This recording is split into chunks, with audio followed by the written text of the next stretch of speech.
If I hadn't had a son, I probably would have killed myself, because I just had this idea that I could kill myself, but I wasn't allowed to kill my son's father. So that's, I think, one reason why I'm here. When I was younger, I combated my mental health issues, my depression, with alcohol, like a lot of people do.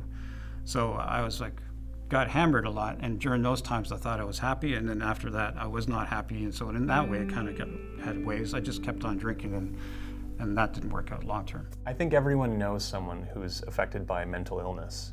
Whether or not they recognize the signs or maybe judge the person or ignore it is another question. I think anytime you say 1 in 5, basically you're saying that only 20% of people are going to have some sort of mental health issue, and 80% are not, which implies that you're still a minority for having mental health issues, which means that maybe you're not as reliable, or maybe you're more fragile, or maybe you can't be trusted, or maybe you can't be hired because you're one of those people who have issues, as opposed to you're just human like everyone else. Well, mental illness in general has always been stigmatized in the sense of, well, it's different. People don't like things that are different. People like everything to be neurotypical. I think there's a big stigma around there where if you go out and you talk about it in a way that's not artistic, in a way that's truthful and raw and hard to talk about, that it's seen as attention-seeking almost.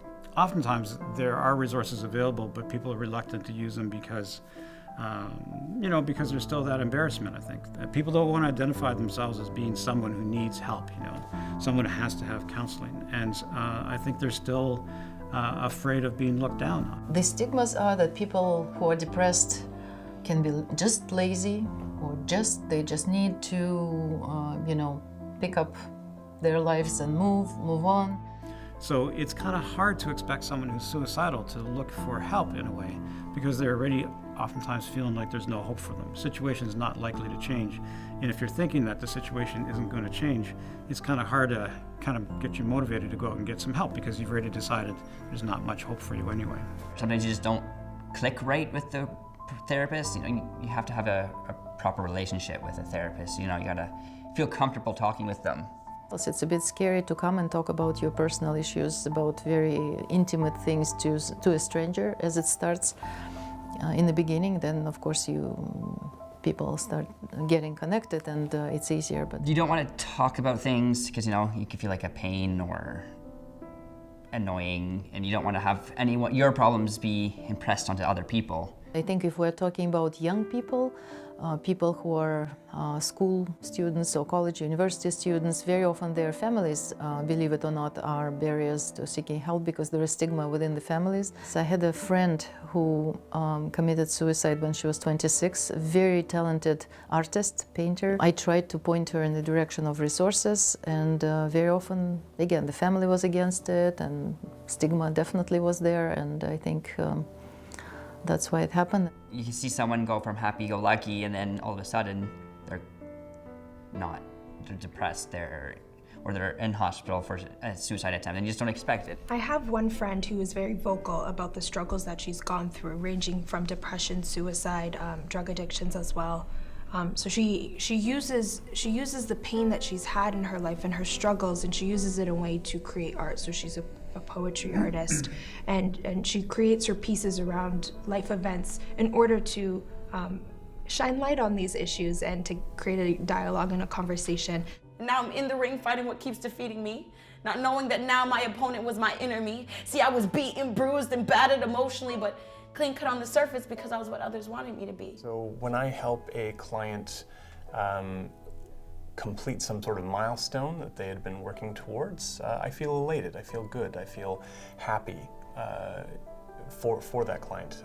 I feel happy for myself in being able to support them adequately. The good ones are obvious, that depression lifts.